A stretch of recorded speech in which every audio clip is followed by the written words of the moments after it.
The warning. The message that shattered the galaxy's peace came not with thunder or fury, but with the cold precision of quantum transmission. Across thousands of star systems, communication arrays lit up simultaneously as Earth's broadcast cut through every frequency and encryption.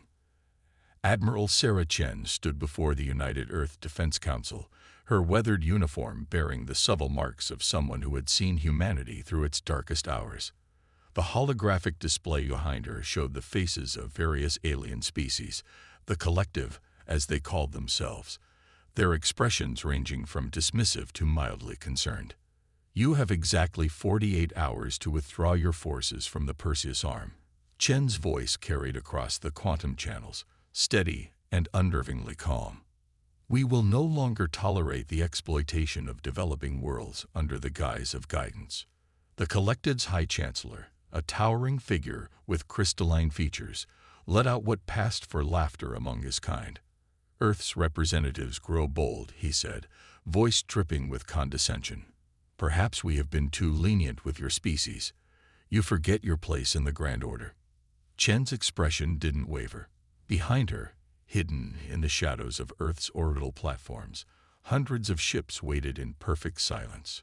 They were humanity's best-kept secret, vessels built with technology that the Collective had deemed impossible for lesser species to achieve. "No, Chancellor," Chen replied, allowing herself a small smile. "It is you who has forgotten something crucial about humanity. We've watched for centuries as you've stripped developing worlds of their resources, all while preaching about civilization and progress. We've documented every violation of your own sacred laws of non-interference." The Chancellor's crystalline features hardened. "Empty threats from a species barely out of its cradle. What could you possibly?" "Operation Lighthouse is now active." Chen cut him off, nodding to her communications officer.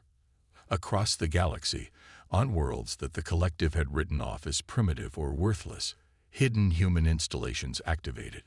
Quantum beacons pierced the darkness of space, revealing a network that had been growing in secret for decades. Each beacon carried proof of the Collective's violations, evidence that humanity had been gathering while playing the role of the compliant younger race. "This is not a negotiation," Chen continued. "This is a warning. We have shared our evidence with every spacefaring civilization outside your control. Your carefully constructed image of benevolent guidance is over." The council chamber erupted in chaos as other members of the Collective began receiving reports. Their empire of careful manipulation was being exposed in real time, and humanity was behind it all. "You dare." The Chancellor rose from his seat, his crystalline form pulsing with barely contained rage. "You would destabilize the entire galaxy over some misguided." "We would free it," Chen corrected him. "Humanity has evolved beyond your expectations, Chancellor. While you watched our cities and counted our ships, you failed to see what we were becoming. We are not just another species for you to guide and control. We are the consequence of your arrogance." As if to punctuate her words, the first reports of uprising began flooding in from the outer colonies. Worlds that the Collective had thought firmly under their control were rising up, armed with Earth supply technology and information. The network that humanity had built wasn't just for gathering intelligence. It was an infrastructure of revolution. 48 hours, Chen repeated. "Withdraw your forces, acknowledge the sovereignty of all developing worlds, or face the consequences. Humanity will no longer stand idle." The transmission cut off, leaving the Collective's council chamber in stunned silence. For the first time in centuries, the galaxy's most powerful beings felt something they had forgotten: fear. In her private chamber after the transmission, Chen looked out at Earth through the station's viewing window. The planet glowed with the light of a civilization that had outgrown its cradle while its watchers weren't looking. Humanity had learned to walk quietly among the stars, building alliances with other subjugated species, sharing technology in secret, and preparing for this very moment. "Admiral," her aide appeared at the door. "We're receiving responses from the outer colonies. The uprisings are proceeding exactly as planned.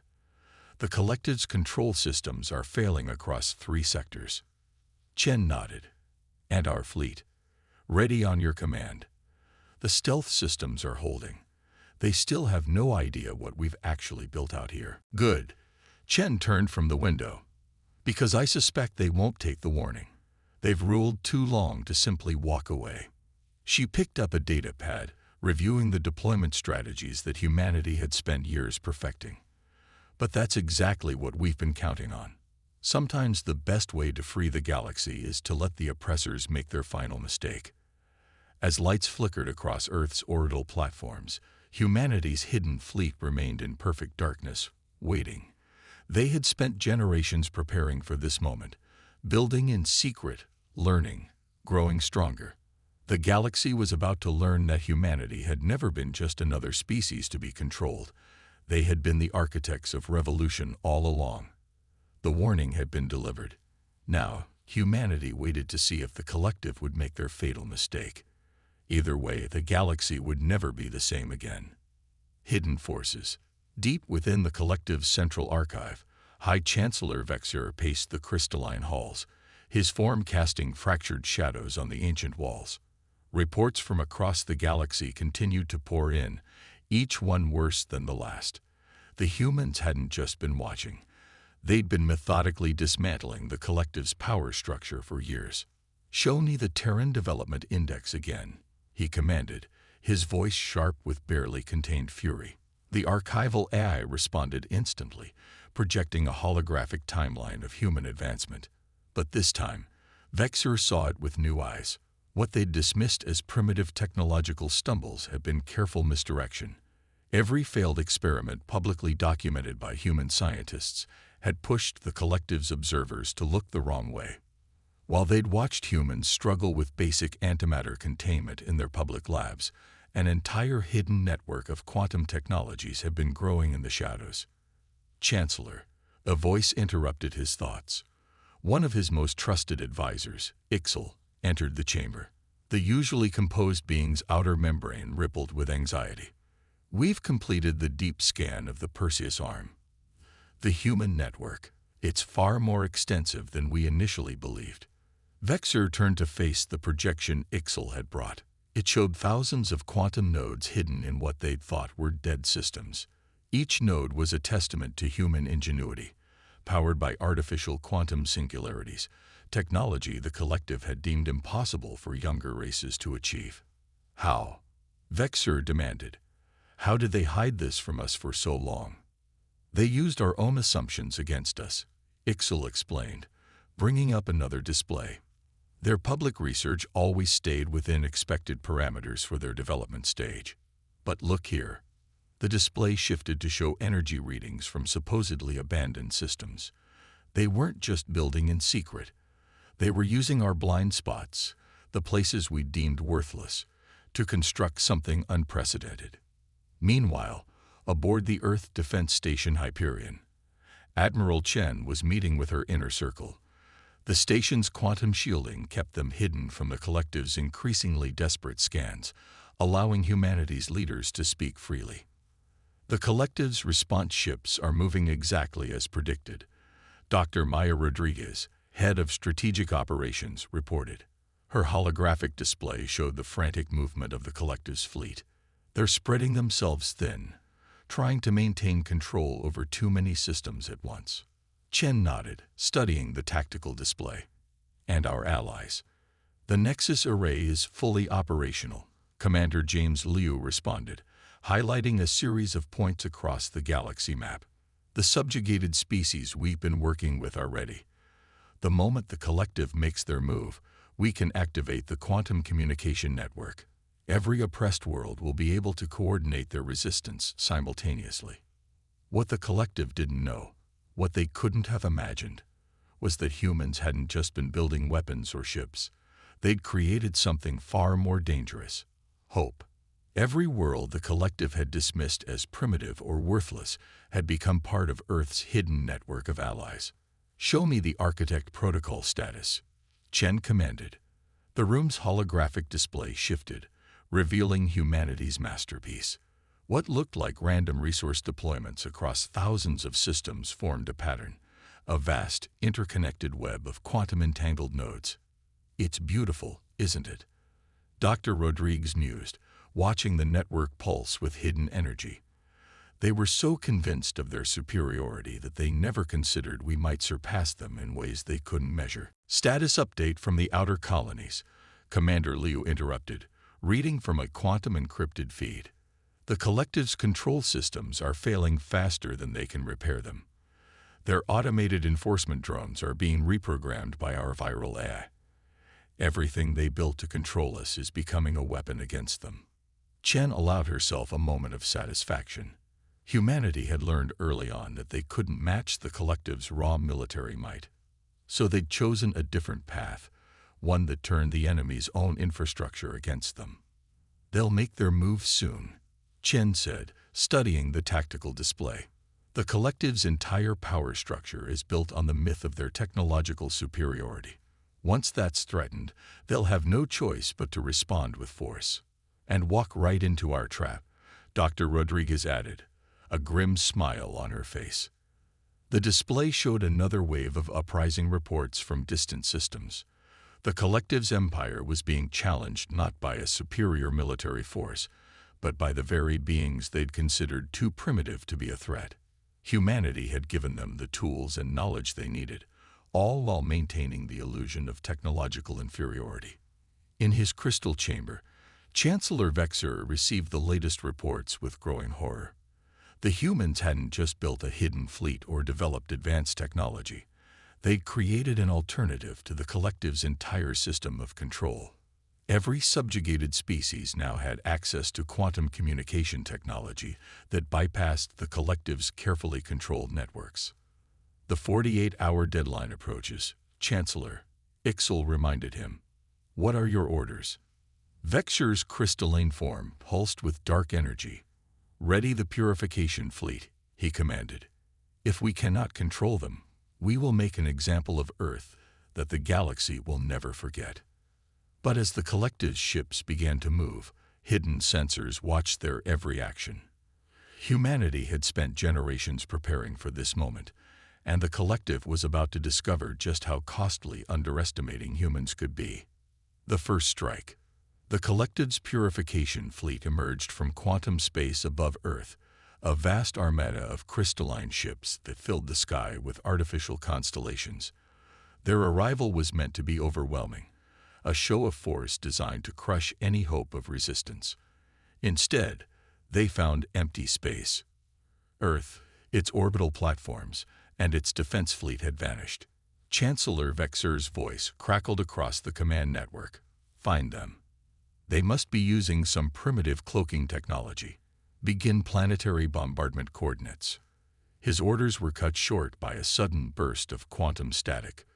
Across his mighty fleet, ship after ship began reporting critical system failures. Their quantum cores, the source of their advanced technology, were acting erratically.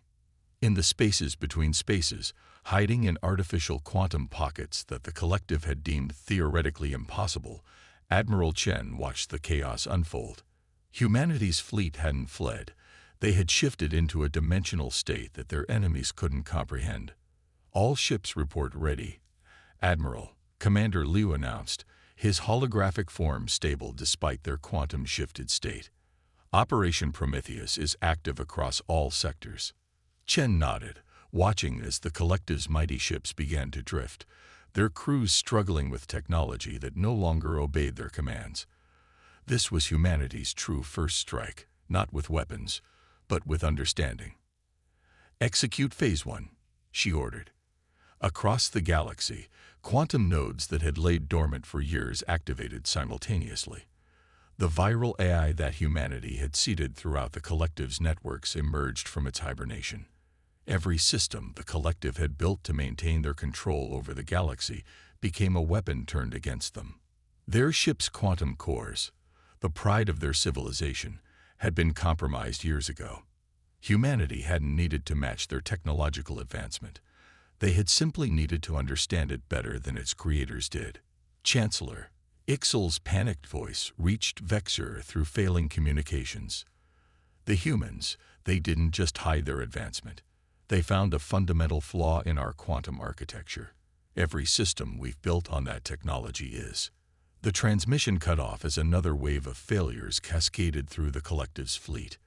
Their ships, designed to be unstoppable, hung helpless in space as their quantum cores initiated emergency shutdowns. From their quantum pocket, Chen gave the next order. Begin Phase 2. Show them what humanity has really been building. The space around Earth rippled as humanity's fleet shifted back into normal space. But these weren't the primitive vessels the collective had expected. Each ship was a testament to human ingenuity, powered by hybrid technology that combined the best of quantum mechanics with innovations the collective had never imagined. All ships, execute attack pattern Omega, Chen commanded. Remember, we're not here to destroy them. We're here to show them exactly who they've underestimated. The human fleet moved with perfect coordination, their ships executing maneuvers that the collective had thought impossible. They struck with surgical precision, disabling key systems rather than destroying ships outright. Each strike demonstrated not just superior technology, but a deeper understanding of how to use it. On his flagship's bridge, Vexor watched in horror as his mighty armada was systematically dismantled. The humans weren't just fighting back, they were teaching a lesson. How? He demanded of no one in particular. How did they advance so far without us seeing it? The answer came in the form of Admiral Chen's voice, broadcasting clearly despite the collective's attempts to block communications. We advanced because you weren't watching, Chancellor. You were too busy looking for threats that looked like your own technology. You never considered that we might find a different path. As if to demonstrate her point, the human fleet executed another series of impossible maneuvers. Their ships phased through the collective's defensive screens as if they didn't exist, using principles of quantum mechanics that the collective had dismissed as theoretical. You built your empire on the assumption that your understanding of the universe was complete, Chen continued. But humanity has always excelled at finding the exceptions to every rule. You gave us access to quantum technology, thinking we could only use it the way you did. Instead, we found its true potential. The battle, if it could even be called that, continued as a demonstration of everything the collective had missed. Human ships danced through space in ways that defied the established laws of physics, their hybrid technology combining quantum mechanics with innovations born of necessity and creativity. This is your final warning, Chancellor, Chen announced as her fleet surrounded the remains of the collective's armada. The galaxy is changing. You can either change with it, or you can be left behind. The choice is yours. In the silence that followed, Vexor realized a terrible truth. The humans hadn't just outmaneuvered them militarily, they had fundamentally changed the balance of power in the galaxy. Every assumption the collective had built their empire upon had been proven wrong by a species they had dismissed as primitive. As emergency signals flashed across his disabled fleet, the Chancellor faced the consequences of generations of arrogance. The humans hadn't just prepared for this battle. They had spent years ensuring that when it came, it would mark the beginning of a new era in the galaxy. The first strike had been delivered, and with it, the message was clear. Humanity would no longer be underestimated. Alliances and betrayals. The news of humanity's victory spread across the galaxy like a quantum shockwave. Species that had lived under the collective's control for millennia watched in amazement as footage of the battle leaked through the quantum network. The mighty purification fleet, pride of the collective, hung powerless in Earth's orbit, a testament to how far humanity had come. In the Centauri diplomatic hub, representatives from 100 worlds gathered in secret. The massive station, hidden in a pocket of compressed space-time, had been another of humanity's carefully concealed achievements. Here, away from the collective's watching eyes, the future of the galaxy was being decided. Admiral Chen stood before the assembled representatives, her hologram projected simultaneously across multiple quantum frequencies. The collective's defeat at Earth was not just a human victory, she declared. It was the first step toward freedom for all species who have suffered under their rule. The chamber erupted in a cacophony of voices and translated signals. Some species celebrated, while others expressed doubt and fear. Centuries of collective control had left deep scars. "And what guarantee do we have?" came a voice from the Proxima delegation, their crystalline forms reminiscent of the collective, but fractured and imperfect. "That humanity won't simply become the new collective. Power corrupts, as your own species' history shows." Chen smiled, activating a holographic display that filled the chamber. "Because we don't want to rule," she explained. "We want to share." The display showed the complete schematics of humanity's quantum technology, their hybrid drives, their dimensional shifting capabilities, everything they had developed in secret. But more than that, it showed how these technologies could be adapted for each species' unique biology and cultural requirements. "We've spent generations not just developing these technologies," Chen continued, "but understanding how they can be modified and improved by different perspectives. The collective's greatest weakness was their belief that their way was the only way. Humanity knows better." In another part of the galaxy, Chancellor Vexer faced a different kind of meeting. The collective's inner council had convened an emergency session, and the mood was anything but celebratory. "You've doomed us all," Elder Caxol accused, their crystalline form pulsing with rage.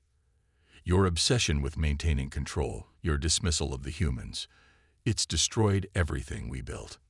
"We can still crush them," Vexer argued, "if we combine all our remaining fleets." "You still don't understand," interrupted a new voice. All heads turned as Ixal entered the chamber. The advisor's form had changed, showing signs of quantum modification that mimicked human innovation. "The humans didn't just defeat our fleet. They proved our entire system of belief was wrong." Back at the diplomatic hub, alliances were being forged. Species that had been enemies under collective rule found common ground in humanity's vision of shared advancement. The Proxima, despite their initial doubts, were among the first to pledge their support. "Your quantum modifications," their representative said to Chen after the main session, "they're not just technological achievements. They're a new way of thinking about the universe itself." Chen nodded. "That's what the collective never understood. They saw the universe as something to be controlled. We see it as something to be explored and understood. Every species brings a new perspective, a new way of thinking that could unlock possibilities we haven't even imagined." But not all reactions to humanity's emergence were positive. In the shadows of quantum space, other forces were moving. Species that had benefited from the collective's rule, that had enjoyed positions of privilege and power, saw humanity's rise as a threat to their way of life. The Draxian Imperium, long-time enforcers for the collective, began mobilizing their forces in secret. Their quantum-enhanced scouts watched the growing alliance with increasing alarm. "The humans must be stopped," Arch-Commander Vral declared to his war council. "If their ideas of freedom and collaboration spread further, everything we've built will crumble." In Earth orbit, aboard the flagship Prometheus, Commander Liu brought the latest intelligence to Admiral Chen. "The Draxians are moving, ma'am, just as we predicted. They're trying to rally the other privileged species to their cause." Chen studied the tactical display, watching as quantum signatures revealed the movement of fleets and resources. "And our countermeasures, already in place," Liu confirmed. "The quantum virus we used against the collective has been adapted for Draxian systems. The moment they make their move."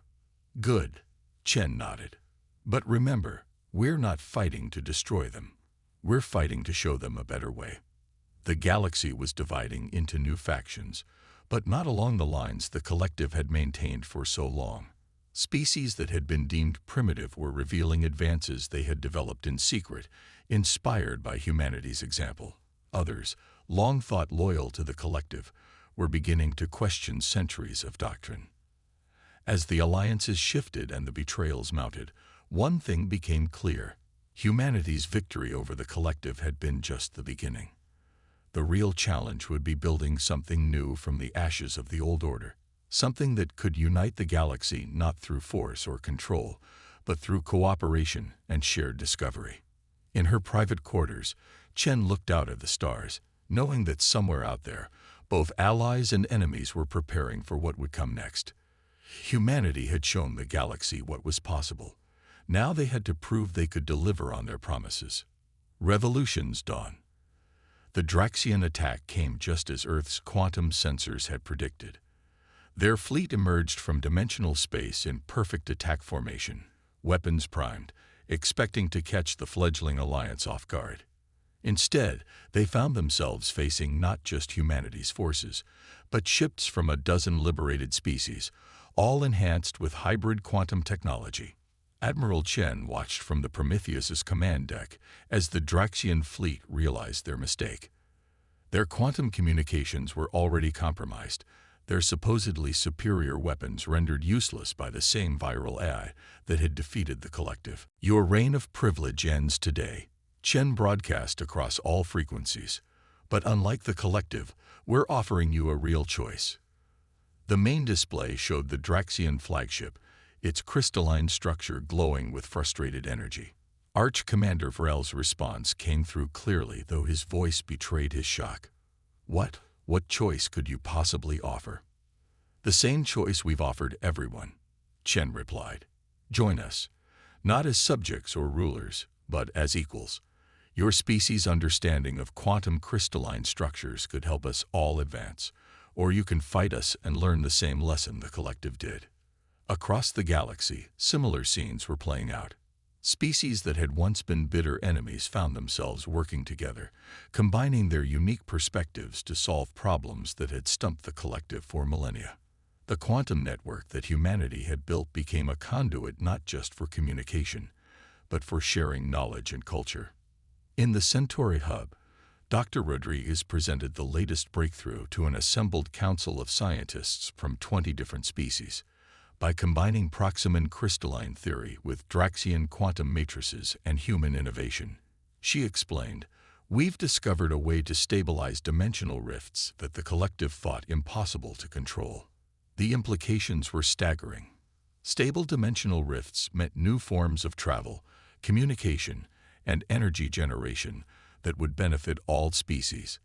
It was proof that cooperation could achieve what millennia of controlled development had failed to produce. Meanwhile, in the former heart of collective space, Chancellor Vexer faced the final dissolution of his empire. One by one, the systems under collective control declared their independence, protected by humanity's quantum network and their growing alliance. It was never about military might, Ixel explained to the assembled remnants of the collective council. The humans understood something we forgot long ago. True power doesn't come from control. It comes from innovation, from collaboration, from the combined strength of different perspectives. The Chancellor's crystalline form had lost its luster, dulled by the weight of failure. "Then what becomes of us?" he asked, his voice barely a whisper. "That depends on you," came Admiral Chen's voice as her hologram materialized in the council chamber. "Your species' knowledge, your technology. It doesn't have to be lost.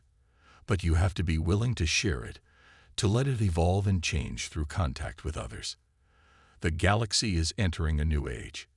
You can either be part of it or be left behind in the past." The revolution that humanity had sparked wasn't just about overthrowing the collective's rule. It was about fundamentally changing how species interacted with each other. The quantum network became a symbol of this new order, a system built not on control and suppression, but on sharing and growth. In the months that followed, the galaxy transformed. The Draxians, after their failed attack, became some of the most enthusiastic supporters of the new alliance. Their quantum crystalline technology, combined with human innovation and other species' insights, led to breakthroughs that benefited everyone. Even the collective, or what remained of it, began to change. Younger members of their species, inspired by humanity's example, started questioning centuries of doctrine. They saw the advances being made through cooperation and wanted to be part of this new future. 1 year after humanity's first strike against the collective fleet, Admiral Chen stood before a very different gathering in the Centauri hub. Representatives from every known spacefaring species, including former members of the collective, had come together not out of fear or compulsion, but out of shared purpose. We stand here today not as conquerors or subjects. Chen addressed the assembly, but as equals. Each of us brings something unique to this alliance. Each perspective, each technological innovation, each cultural viewpoint adds to our shared understanding of the universe. She gestured to the quantum display showing the combined achievements of their cooperation. Achievements that dwarfed anything the collective had accomplished through control and suppression. This is humanity's true gift to the galaxy, she continued.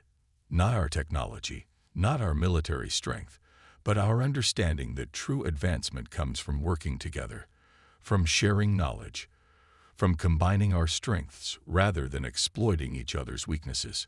The revolution that had begun with a warning had ended with a renaissance.